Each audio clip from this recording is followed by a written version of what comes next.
Okay guys, welcome back to another video. In this video, I'm going to talk about IT band issues, okay? A very common issue that a lot of runners have and a lot of active people have. And I'm going to talk about, number one, where the issue comes from, what the root cause of the issue generally is, from all the assessments I've done in the past, from all the people I've worked with, what the main issue I see is, and then I'm going to show you two key exercises that I use quite regularly with my clients to help them clear up IT band issues. So first thing we need to do is understand why is the issue happening in the first place.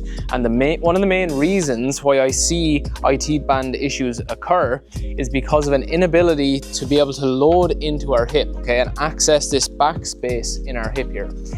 In order to be able to do that, it requires internal rotation. And a really key component of that, or two really key components, are number one, we need to be able to decompress and access space in the back of our hip. And we also need to be able to actively use our adductors to pull us in on top of this hip when we step on this side.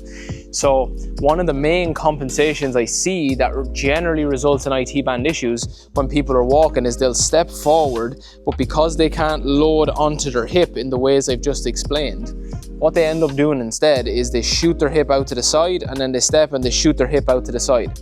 And they normally do this because it's a strategy to try and find some internal rotation on this hip that they don't actually have access to.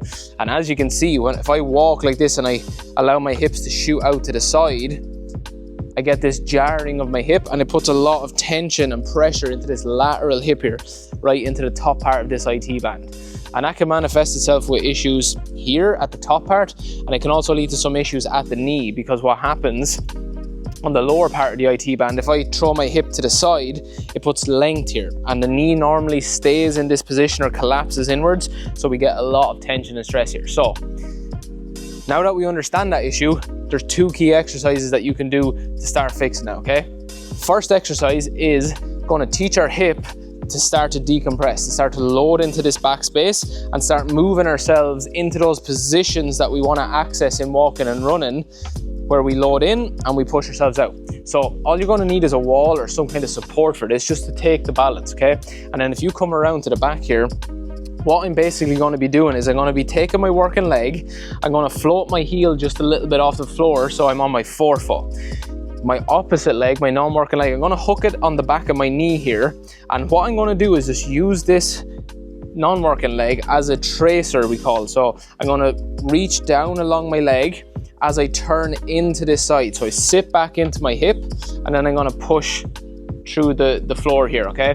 And really trying to drive that from the hip. We can step back and sit back into it a little bit more if we want, but all we're really focusing on doing is dropping ourselves into this hip by sliding this leg down towards our ankle. I push my foot through the floor and drive my hip out. A really useful thing you can use here to try and guide that movement of the hip, where we get this pelvis loading into this side and then pushing off of this side, is use your knee.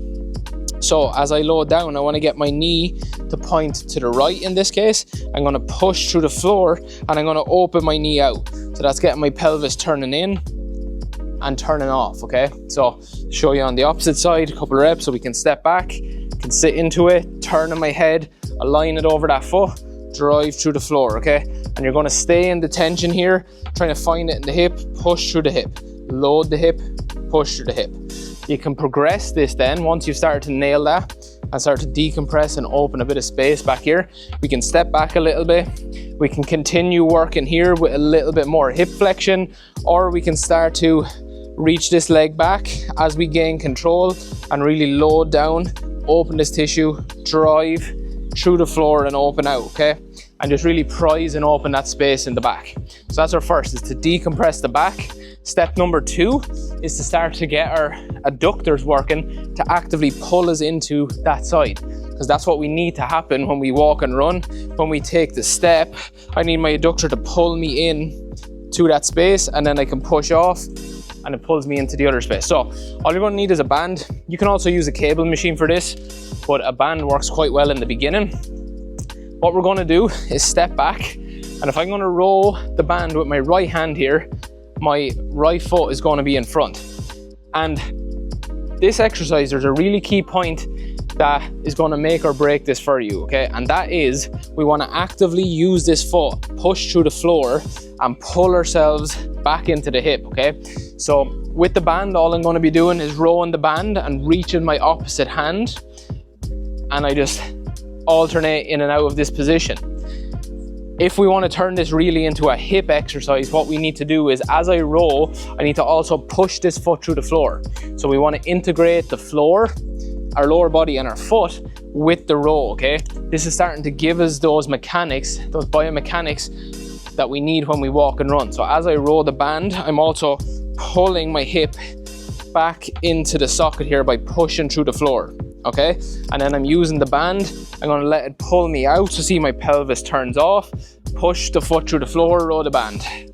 Okay, so pull back in, and we should feel in this position, nice contraction on those adductors as I reach, staying nice and tall, keeping a nice stacked rib cage and pelvis, push through the floor, hold for a second or two, stay in that tension, control out, feel the pressure roll back into your foot, drive through the floor and row, and then feel that release, okay?